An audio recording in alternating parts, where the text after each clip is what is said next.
Hello and welcome to happiness all around with Sanjeev. आज Sunday है और हर संडे की तरह आज फिर मार्केट अपडेट, पूरे सप्ताह क्या हुआ और उसके हिसाब से हम लोगों की सोमवार की रणनीति क्या होनी चाहिए उस पर चर्चा। लेकिन आज एक विशेष बात मैं करने वाला हूं। मार्केट अपडेट के बाद मैं आपको बताऊंगा कि ये जो समय है, इस समय क्या इंपॉर्टेंट है और इस तरह का समय कई साल इंतजार करने के बाद मिलता है। तो वो तो मतलब पैसा कमाने का हर समय नहीं होता है। बहुत कम टाइम होता है जिस समय पैसे की बारिश होती है। तो अभी का वही समय है जिस समय पैसे की बारिश हो रही है और शेयर मार्केट ग्रो कर रहा है। तो इसका हमें किस तरह से फायदा उठाना है, आज के इस वीडियो में मैं मार्केट अपडेट के बाद मैं वो आपको शेयर करूंगा। तो सबसे पहले मैं ट्रेडिंग व्यू का वेबसाइट पर आपको ले जाता हूं और वहां पर देखते हैं निफ्टी 50 का चार्ट कि क्या पोजीशन है और कैसा रहा हमारा जो पिछले सप्ताह। ये डेली चार्ट में लगा देता हूँ। मार्केट अपडेट के समय ही मैं सिर्फ डेली चार्ट देखता हूँ, उसके अलावा मैं कभी भी किसी शेयर एनालिसिस करने के लिए मैं प्रेफर करता हूँ मंथली, कभी कभी वीकली, डेली कभी नहीं देखता। देखिए, निफ्टी 50 का चार्ट मैंने खोला है और अभी निफ्टी 50 25,330 इस पर है। और हम लोग जब पिछला मार्केट अपडेट पिछले संडे को किए थे, और मैं 7 तारीख या 8 तारीख का वीडियो मैंने दिया था, आप वहां पर देखेंगे। मैंने बोला था कि यहाँ पर से भी मार्केट ऊपर जा सकता है, बाउंस बैक कर सकता है। और यदि यहाँ से नीचे गिरा, इस जगह से यानी 24,865 से यदि मार्केट गिरेगा, तो उसको अगला सपोर्ट जोन मैंने कहा था कि वो मिलेगा 24,528 पर। शायद ये कहा होगा, आप उस वीडियो में देखेंगे। और दूसरा सपोर्ट जो मैंने कहा था कि इस पॉइंट पर मिलता है 23,996। यहाँ पर मैं एक हॉरिजेंटल लाइन लगा देता हूँ, दूसरा सपोर्ट जोन यहाँ पर। तो आज भी सपोर्ट जोन के लिए मैं यही 2 पॉइंट रखता हूँ। और मैंने ये बोला था कि यहाँ से भी बाउंस बैक हो सकता है। तो ऐसा ही हुआ, इसी जगह से ये ऊपर चला गया मार्केट। और एक मिनट, मुझे इसको थोड़ा सा, हाँ ये लाइन, इस जगह से वापस मार्केट ऊपर गया यहाँ से, और नीचे नहीं गिरा लार्ज कैप, और यहाँ से ऊपर चला गया। और मैंने ये बोला था कि जो पॉइंट है यानी 25,343, 25,343 या 350, इसको जब ब्रेक करेगा, इसके ऊपर जाएगा, तो हम लोग ऐड कर सकते हैं ट्रांच, या हम लोग और या नया हम लोग खरीद सकते हैं। तो अभी करीब करीब उसी जगह पर है। और जब उसी जगह पर है तो हम लोग थोड़ा सा उससे जरा सा ऊपर है, लेकिन अभी हो सकता है कि यहां से फिर वापस नीचे भी आ जाए। तो अभी आप स्मॉल ट्रांच यदि नया कुछ लेना चाहते हैं, एंट्री करना चाहते हैं, तो स्मॉल ट्रांच आप ले सकते हैं, ऐड कर सकते हैं। रही बात एग्जिट का, एग्जिट तो मैंने उस पिछले सप्ताह भी नहीं बोला था, और अभी भी एग्जिट का तो समय बिल्कुल नहीं है। ये समय या तो होल्ड करने का है या ऐड करने का है। एग्जिट तो हमें दिया ही नहीं है। तो गलती से भी इस जो पार्टी अभी चल रही है ना, या जो समय है पैसा कमाने का, इसका हिस्सा आप यदि नहीं बन पाए तो फिर मुश्किल है। ये मौका बार बार नहीं मिलता है।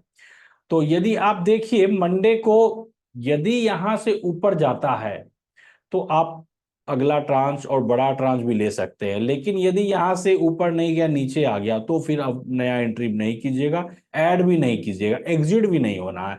यहां से ऊपर जाए तो ऐड करना है, नया एंट्री भी कर सकते हैं। अब देखते हैं mid cap. Nifty mid cap में निफ्टी मिड कैप में मैंने उस दिन लास्ट जो संडे, 8 तारीख था शायद, 7 या 8, ये वाला हम लोग उस दिन डिस्कस कर रहे थे। ये वाला ही कैंडल बना था और यहाँ पर मार्केट बंद हुआ था उस दिन, ठीक है। और मैंने ये कहा था कि 59,543 के यदि ऊपर जाएगा तो आप नया एंट्री कर सकते हैं। तो मिड कैप में यदि आपका कोई कंपनी है जो आपने सेलेक्ट किया और वो मिड कैप में आता है तो आप न्यू एंट्री कीजिए। कोई पहले से खरीदा हुआ शेयर है मिड कैप का तो आप उसमें और ऐड कर सकते हैं, ट्रांच आप ले सकते हैं और। ठीक है। और अभी मिड कैप ऊपर जा रहा है, अप ट्रेंड स्टार्ट हो गया है, तो आप इसमें एंट्री कीजिए। अब हम लोग आते हैं लेकिन यदि यहां से वापस हो गया ना तो फिर मतलब यदि इसके यहाँ पर एक सपोर्ट जोन बन रहा है, जो अभी रेसिस्टेंस था, अब यहाँ पे ये सपोर्ट जोन का काम करेगा। और इसको यदि तोड़ेगा तो अगला सपोर्ट जोन फिर आप इस जगह यानी कि 58,332 पर बनता है। ठीक है। Small cap.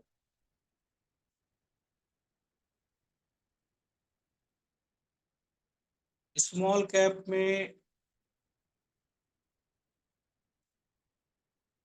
स्मॉल कैप में अभी जहां था पिछले सप्ताह उसी जगह पर अभी है मार्केट। स्मॉल कैप में तो स्मॉल कैप में अभी न्यू एंट्री भी नहीं करना है, एग्जिट भी नहीं करना है, और कोई पहले से लिए हुए हैं तो ऐड भी नहीं करना है। चलिए ये तो हो गया मंडे की रणनीति आपकी क्या होनी चाहिए, मंडे की स्ट्रेटजी क्या होनी चाहिए, ये हमने डिस्कस कर लिया। अब हम ये बताते हैं आपको कि आखिर अभी ऐसा क्या है, क्यों ये पैसा कमाने का समय है, बहुत पैसा क्यों बनेगा। इसके लिए मंथली चार्ट खोल लेते हैं। मंथली चार्ट खोलने के बाद अब आप ये देखिए, इसका पहले मैं इस ड्राइंग जो है उसको मैं रिमूव कर देता हूं।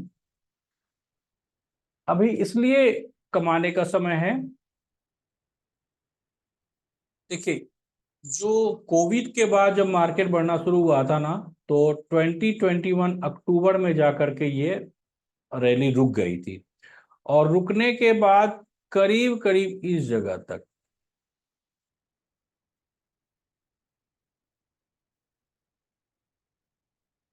आप ये देखिए कि ये जो महीना था जुलाई 2023, यहां पर आपको ब्रेकआउट दिया। ठीक है। और जुलाई 2023 से ये अप ट्रेंड में चला गया है। निफ्टी स्मॉल कैप भी, ये स्मॉल कैप की मैं बात कर रहा हूं। और इस ब्रेकआउट से यदि हम देखेंगे तो अभी तक में 75% ये ऊपर जा चुका है। निफ्टी स्मॉल कैप 75% ऊपर जा चुका है। लेकिन यहां पर समझने की बात यह है कि ये कमाने का मौका, और यदि आप ये गंवा दिए ना, क्योंकि फॉल महीने में एक बार दो बार आता है, देखिए हर बार आया। आप इसको क्लियर करना चाहते हैं तो आप डेली चार्ट में देखिए किस तरह का मार्केट फॉल आया। आप देखिए कि यहाँ पर इस समय फरवरी इस साल, यहां से देखिएगा ना मार्केट फॉल करीब करीब 14% आया था। ठीक है। दूसरा फिर मार्केट फॉल देखिए स्मॉल कैप में ये फॉल आया था यहां पर भी करीब करीब 9%। और यदि आप ये सब समय एग्जिट कर गए, यानी कि आप अब पार्टिसिपेट ही नहीं कर, बाहर निकल गए, बाहर निकल गए, तो फिर आप फिर एंट्री आपको देगा नहीं। एंट्री देगा तो आप फिर ट्रांस ऐड करना शुरू करेंगे तो मुश्किल है। तो मैं बोल रहा हूं कि अभी यदि आप इसको होल्ड कर लिए होते तो स्मॉल कैप में यदि आपका एंट्री होता, सारे स्मॉल कैप होते आपके पास, तो 75% के आसपास आपका प्रॉफिट बन गया होता। तो अभी ये मान लीजिए आपने पहले पता नहीं एग्जिट किया या जो भी है, लेकिन अभी मैं बोल रहा हूं कि चूंकि ये अभी पार्टी चल रही है तो अभी इसको बीच से आपको छोड़कर घर नहीं जाना है, अभी इसका हिस्सा बने रहिए। अभी एग्जिट कहीं नहीं दिया है, थोड़ा बहुत फॉल आता है इस दुनिया में, कहीं भी कुछ होगा तो मार्केट गिर जाता है, लेकिन इससे आपको पैनिक नहीं होना है। यहाँ सब कुछ अभी अच्छा चल रहा है, बढ़िया चल रहा है, मजबूत है। एक बार हम इसी तरह चेक करते हैं मिड कैप में।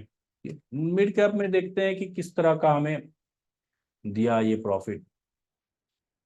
इस जगह से देखिएगा जब ये ब्रेकआउट दिया, इसमें ही ब्रेकआउट उसी इसमें आया था, इसमें थोड़ा पहले आ गया था, जून महीना में, मई महीना में आया था। यहां से देखिएगा ना, तो यहां से करीब करीब 80%, 80% ग्रो कर गया, और 80% ग्रो कर गया। उस इस बीच में जर्क भी आया था, आप मार्केट गिरा भी था कई बार, लेकिन वो आपको यदि एग्जिट नहीं दिया तो आपको नहीं निकलना था। यदि आप निकल गए तो ये 80% पोर्टफोलियो शायद आपका रिटर्न नहीं दे रहा होगा। तो आप चेक कीजिए, यदि आपके पास सारे के सारे मिड कैप हैं तो आपका पोर्टफोलियो ये पिछले 1.5 साल से, जून से अभी अक्टूबर चल रहा है, 1 साल 6 महीना करीब करीब हुआ है, इस 1 साल 6 महीना में मिड कैप भी 75 to 80% और स्मॉल कैप भी 75 to 80% दिया।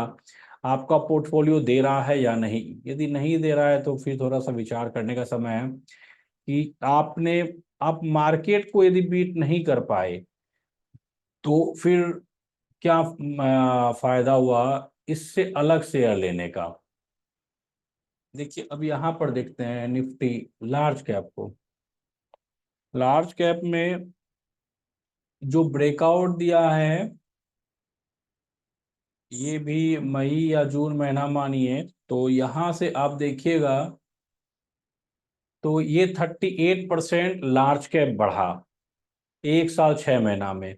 यदि आपके पास लार्ज कैप है सारा का सारा आपके पोर्टफोलियो में, और आपका पोर्टफोलियो यदि मोर देन 38% शो नहीं कर रहा है, इसका मतलब आप निफ्टी को बीट नहीं कर पाए, तो ये अच्छा नहीं है, क्योंकि हमें कम से कम इससे तो ज्यादा रिटर्न मिलना चाहिए। यदि इससे भी ज्यादा नहीं हम बना पा रहे तो हम निफ्टी 50 के अंदर जो शेयर है उसको ना खरीद कर किसी और को इसलिए खरीद रहे हैं ना कि हमें इससे ज्यादा रिटर्न मिलेगा। यदि उससे ज्यादा नहीं मिल पा रहा है तो हमारा जो स्ट्रेटजी है या हम जो मेहनत कर रहे हैं उसका हमें रिजल्ट नहीं आ रहा है, फिर तो हम आंख बंद करके जो निफ्टी 50 के अंदर आता है कंपनी, हम उसी का हिस्सा बने रहते तो हमें आराम से 38% मिल जाता रिटर्न। तो ये मुख्य बात था, मुझे आपसे शेयर करना था कि अभी इसका हिस्सा बनिए, क्योंकि ये मौका बार बार नहीं आएगा। मैं ये बार बार नहीं आएगा ये इसलिए बोल रहा हूँ क्योंकि जब इसके पहले चलिएगा तो 2020 में जब कोविड में फॉल आया था ना, उसके बाद भी आपको इस तरह से 47% निफ्टी 50 ग्रो किया था। और वो भी कितना समय में, नवंबर 20 से लेकर के सितंबर 21, 1 साल में करीब करीब 50% ग्रो किया निफ्टी 50। और उसके बाद फिर आप देखिए सितंबर 21 से लेकर के अप्रैल या मई 23 तक 2 साल के आसपास कंसोलिडेशन फेज में चला गया। तो इस बीच में आप कुछ भी नहीं कमा सकते थे, इस बीच में कमाना बहुत टफ था इस बीच में। ठीक है, अब यदि आप इस समय नहीं कमा सके या इस समय आपने नहीं पैसा कमाया तो फिर आपके लिए कमा पाना मुश्किल है ना, इस समय तो नहीं कमा पाएंगे। उसी तरफ देखते हैं इधर, यहां भी आप देखिए आपको काफी मौका मिला पहले। यहां पर देखिए ये था समय 2015 से लेकर के 2017, 2 साल तक आपके पास कमाने का मौका नहीं था, और 17 से लेकर के फिर मार्केट बढ़ा है। 17 से लेकर के ये 27% ग्रो किया, और 1 साल में, और 1 साल के बाद फिर कंसोलिडेशन फेज में चला गया। तो मैं बोल रहा हूं जब ये आप ट्रेंड में जाए, यदि आप उस समय पैसा नहीं कमा सकते, क्योंकि हर साल आपको कमाने का मौका नहीं मिलेगा। जो 25% में ग्रो करने की बात करता हूं ना, वो मैं CAGR करता हूं, कंपाउंड एनुअल ग्रोथ रिटर्न की बात करता हूं। इसका मतलब एवरेज 25% आपको मिलेगा। शेयर मार्केट में हर साल प्रॉफिट नहीं बनता है। इस अभी आपको 40-50% इस साल बन रहा है, हो सकता है अगला साल नहीं बने या -5% में चला जाए आपका पोर्टफोलियो। उस समय पूरा पोर्टफोलियो नहीं जाएगा, उस साल का जाएगा। तो एवरेज आप जब 5 साल का या 10 साल का निकालेंगे तो 25% CAGR होना चाहिए। लेकिन वो तब हो पाएगा जब जिस जिस साल मार्केट तेजी से ग्रो कर रहा है उस साल आप होल्ड किए हुए हैं, आप खरीदे हुए हैं शेयर। लेकिन यदि आप नहीं शेयर खरीद के रखे होल्ड किए हैं उस समय भी, तो फिर मुश्किल है बना पाना। तो चलिए आज के लिए इतना ही। मार्केट अपडेट आपको मैंने दे दिया, मंडे की स्ट्रेटजी मैंने आपको बता दी। आपको आज के वीडियो में कुछ भी अच्छा लगा हो तो जरूर से जरूर लाइक कीजिए और कमेंट करके बताइए। आप यदि कुछ और चाहते हैं, किसी और तरह की रणनीति या कोई भी कहीं पर आपको कुछ दिक्कत आ रहा है, तो आप कमेंट के माध्यम से मेरे से आप शेयर कीजिए। और यदि अभी तक आप सब्सक्राइब नहीं किए हैं तो जरूर से जरूर सब्सक्राइब कीजिए। बहुत बहुत धन्यवाद।